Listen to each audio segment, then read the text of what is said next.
They call it the Green Inferno. And honestly, that might be underselling it. The jungle is a place where the air can feel too thick to breathe, and every step you take could be your last. The plants can poison you, the insects treat exposed skin like an all you can eat buffet, and the vines seem to exist purely to test your life choices.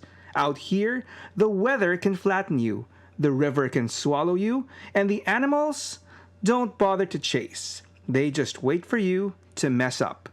All these horrors packed into one place. Enough to make anyone's skin crawl. Or in the case of this dude, his mustache curl.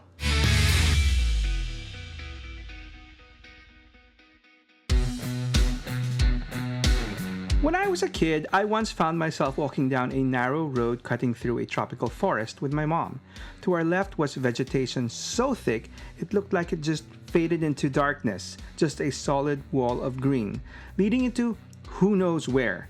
On our right, there was even more foliage, but it wasn't as intimidating. You could almost make out where the trees ended and catch just the faintest hint of a beach beyond it.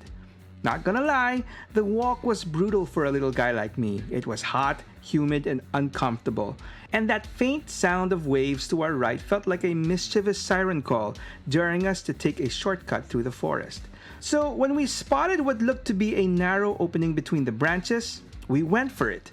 But the moment we stepped inside, it was like we had set off some hidden laser-triggered alarm. Out of nowhere, we were swarmed by what felt like 100 starving mosquitoes, as if they had been patiently waiting just behind the leaves, ready for new visitors.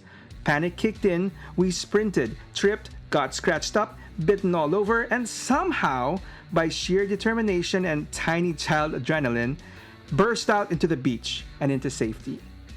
Now, imagine if there was no beach, no road, no guaranteed exit, just endless miles of dense trees on every side, above, below, and around you, swarming with insects, crawling with who knows what, and maybe something bigger hiding deeper inside, with teeth, fangs, or claws. As part of America's highly trained Special Mission Force, operating in hostile environments is just par for the course. GI Joe has specialists who can function in places most people wouldn't last a single hour in. Think about it. The frozen tundra, where the cold can shut your body down like someone unplugging the power cord. The scorching desert, where dehydration turns your brain into mush. Or the deep ocean, where one mistake means a fast track to the seafloor and a very quiet obituary. Each one of those environments is dangerous, no question. But at least the ways they can end you are fairly straightforward. Freeze, dehydrate, suffocate, or drown. Horrible, yes, but predictable.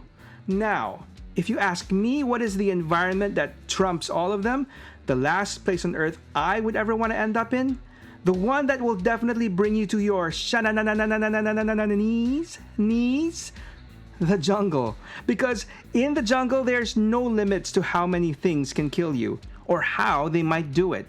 It could be something simple and humiliating like slipping, rotting, or getting eaten alive by bugs, or something straight out of a nightmare like becoming a late-night tiger snack or the mystery meat in some unknown tribe's dinner stew. And that's why, out of all the hostile environment specialists on the Joe roster, Recondo gets the most props and, more importantly, the most respect from me. Introduced as part of the fourth wave of GI Joe figures back in 1984, Recondo made quite the impression on me right from the start. The idea of a jungle trooper instantly sparked my imagination, from his mustachioed face and cool-looking hat to that action-packed card art. Everything about him looked like he belonged somewhere dangerous, muddy, and mosquito-infested. And then there was his codename, Recondo. I had absolutely no idea what it meant at the time, but it sounded cool, and honestly, that was more than enough for me. As it turns out, Recondo isn't just a catchy, cool-sounding name. It's actually rooted in real military terminology. The word is formed by combining reconnaissance, or recon for short, which refers to gathering intelligence in hostile territory, and Commando, a highly trained combat specialist capable of executing fast, precise raids on enemy positions, all while not wearing any underwear. Just kidding. Sorry. Anyway, put those concepts together and you get a soldier who isn't just there to observe, but is also fully trained to engage, survive, and complete the mission with minimal support. In other words, the name represents a fusion of two of the most demanding and vital military roles into one elite, highly capable, and smooth operator.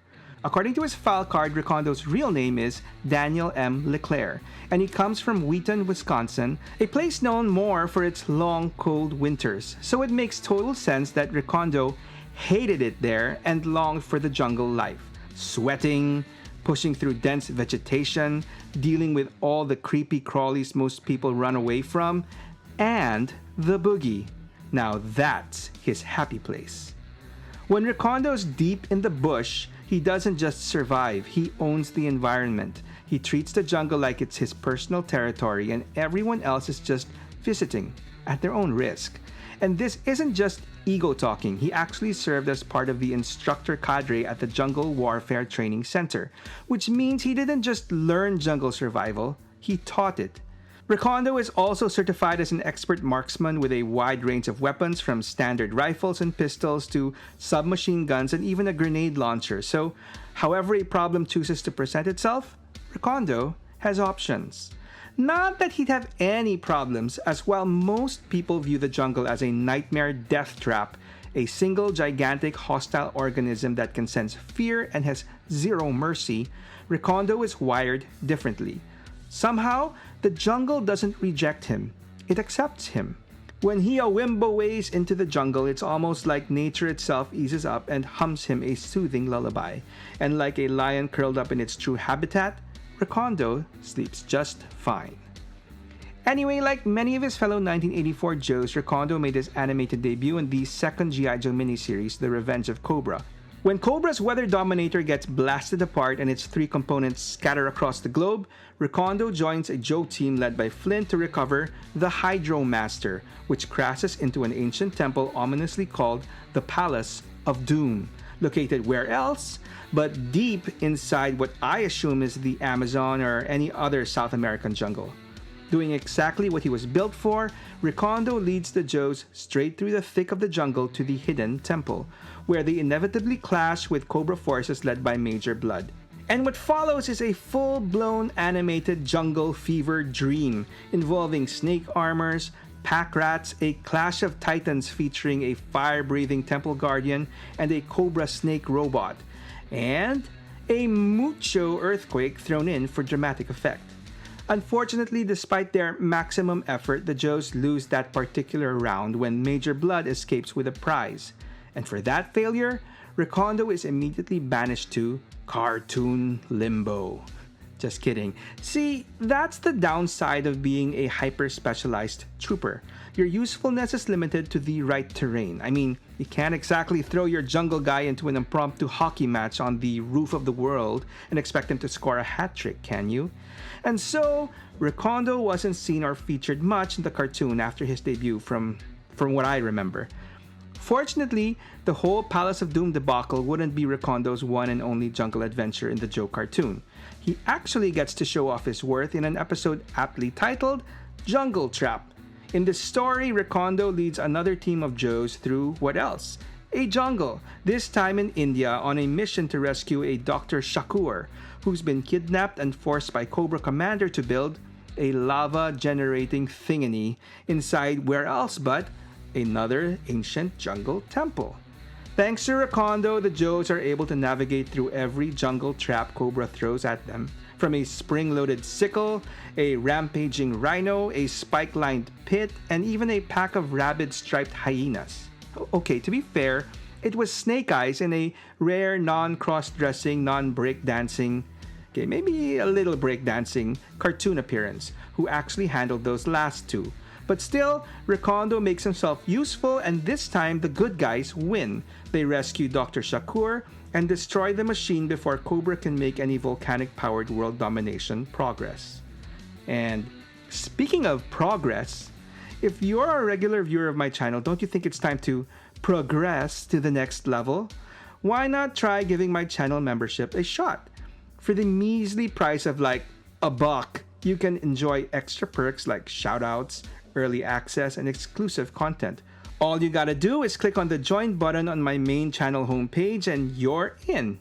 But as always, whichever way you choose to help me and my channel out will be very much appreciated. So, thank you. So, here's the thing. Recondo didn't just prove his worth by simply chopping vines or sniffing out booby traps before anyone took a step, swing a machete, or poked a suspicious-looking bush. It was Recondo who deduced exactly where Cobra Commander was most likely holed up in that massive jungle. And he did it not through some magical sixth sense or encyclopedic knowledge of tropical plants and wildlife, but through intel. Intel he obtained from the local jungle natives.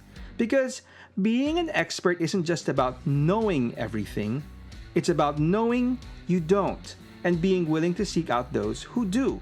No matter how skilled Recondo was, no matter how at home he felt in the green hell of the jungle, his experience would still pale next to the people who actually lived there. And that's where Recondo truly stood out, not just by mastering the environment, but by respecting, befriending, learning from, and even collaborating with the tribal communities he encountered. His strength wasn't just survival, it was humility. And this aspect of his character, this cultural intelligence, was shown even more clearly in the comics. On that side of Recondo's story, where when he wasn't riding into Joe headquarters delivering ice cream and soda for a party, yes, seriously, that was his first official comic book appearance. He was most likely somewhere far more meaningful, the jungles of the fictional country of Sierra Gordo, chilling with the Tucaro tribe, the people he considered as his second family. Recondo's jungle expertise, but more importantly his close relationship with the Tucaros, becomes crucial in the mission to rescue another doctor, Dr. Adele Burkhart, from a camp of Russian extremists operating deep in the Sierra Gordo jungle. Unfortunately, the mission comes at a terrible cost. After providing crucial cover that very likely saved the lives of the Joe's stalker and gung-ho, 3 Tucaro warriors, Recondo's friends and guides, are killed by Russian sniper fire. Before escaping with the team, Recondo doubles back, tracks down the snipers, kills them, and solemnly offers their Dragunov rifles to the river spirits, an act performed not out of superstition or theatrics, but respect. While his fellow Joes view the ceremony as time-wasting mumbo-jumbo, Recondo carries it out with absolute sincerity, honoring Tucaro beliefs and ensuring safe passage of his friends' souls to the Magic Mountain. It's a moment that tells us everything we need to know. Recondo isn't just mimicking indigenous culture, he lives it, and that respect would very likely become the key to saving his own life. Years later, in the Devil's Due comics, originally intended as a direct continuation of the Marvel run, the GI Joe team is reactivated, but this time with a much smaller roster. Most of the classic heroes are placed on reserve status, including Recondo, which suits him perfectly fine. Hey, more time to spend with his Tucaro buds. Anyway, at some point, the Cobra Ninja turned Joe Storm Shadow has a run-in with Major Blood, who casually drops a chilling claim. He had recently killed a member of GI Joe.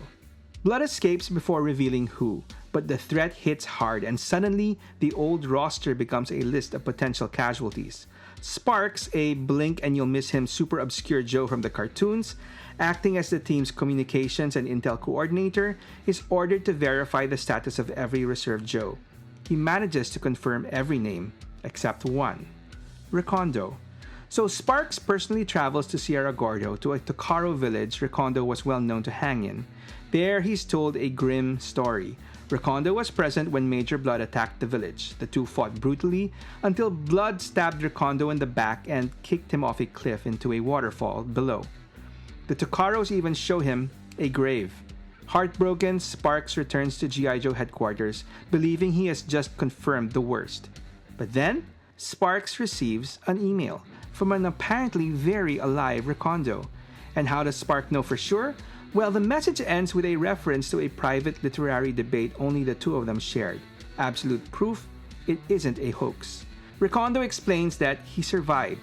undoubtedly due to the help of the Tucaros, and that he personally instructed them to lie to anyone who came looking. Recondo wanted to remain legally dead, allowing him to operate completely off the books against Cobra. Only the most obscure Joe on the roster, Sparks, and the Tucaros know that he's still alive. Recondo didn't retire, he just went dark and became a ghost the jungle protects. In the end, Recondo's story doesn't close with a funeral, it closes with a choice. While the rest of the world mourned him as a fallen Joe, he was still out there, alive in the only place that ever felt like home, the jungle. No medals, no debriefing, no triumphant return, just a silent hunter working without orders, oversight, or the need to explain himself. To the Joes, he became a name etched in loss. To the Tucaros, he remained an ally. And to Cobra, he became the kind of threat you don't see coming, only feel in the dark. Not dead, not retired, just gone by choice. And while Recondo was out there ghosting everyone, we the fans still had one guaranteed way to track him down: the toy aisle. Or eBay if you're hunting for the original figure released in 1984. Now, I know I say this a lot, but this guy really stood out. First off, he came with some real cool gear: a backpack with a handle and a canteen sculpted on the back, and a wrapped M14 E2X machine gun with a custom stock and bipod, all molded in olive green plastic. But the real cherry on top was his headgear that just oozed personality and told you exactly who he was. A khaki Australian-style slouch hat, sometimes also referred to as a boonie hat. That detail is especially fitting when we learn that his early working name was Boonie Rat, a slang term for American infantrymen in Vietnam who operated in the boonies and who never say die. Sorry, I just couldn't help it again. The boonies, or remote jungle regions. For me though, what makes this name even more interesting is the origin of the term boonies. It's actually a shortened form of boondocks, which itself comes from the Tagalog word bundok, meaning mountain. So yes, unexpectedly there's a small linguistic connection between Recondo's history and my Filipino heritage, which I personally find pretty awesome. That being said, as cool as that trivia is, Boonie Rat just doesn't have the same swagger as Recondo. And speaking of swagger, I know this is a little bit off topic and definitely non-canon, but if you never want to see this particular version of Recondo in the same light again, go check out the YouTube channel Action Figure Therapy and find out why this jungle trooper loves his job, or listen to his mustache millionaire tips and personal take on the Tiger King, among other things. And you're welcome. But back to Recondo toys. Now, apart from a repainted Tiger Force version released in 1988, that was pretty much all Recondo got in the original Real American Hero line, which honestly is all we really needed. I mean, what else would you want? A neon-colored Recondo with a water-squirting oversized weapon? Or even worse, ninja?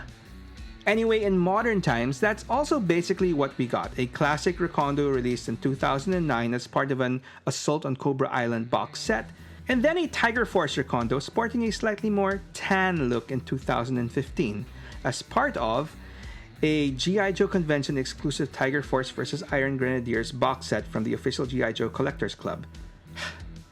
But before that, we actually got possibly the most original take of Recondo in 2010 as part of the Pursuit of Cobra line. A line that focused on, what else? Pursuing Cobra all around the world, including the jungle. And as such, Recondo was called back into active plastic duty, now reimagined as Jesse the Body Ventura. No, really.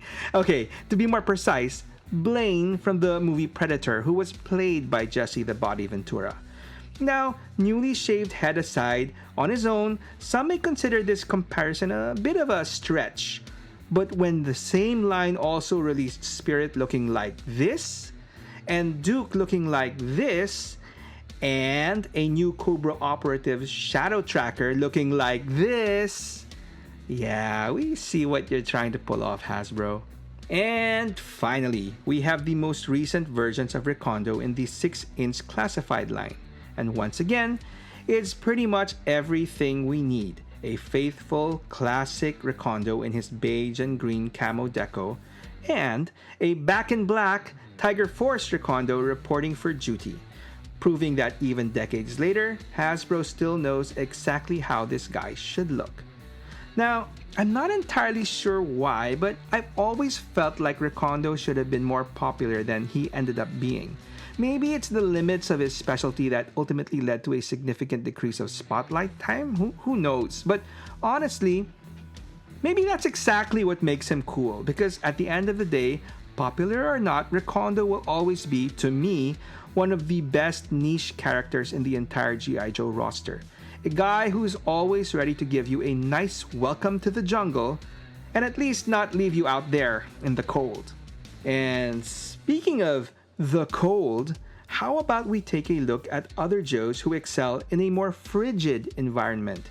One filled with icebergs, frostbite, blizzards. If you want to know more about these Sub-Zero soldiers, I've got their story here. Or if you want to watch my latest story, I've got that over here. Either way, thanks for watching, and I hope to hear from you in the comments below. Go ahead and tell me your story.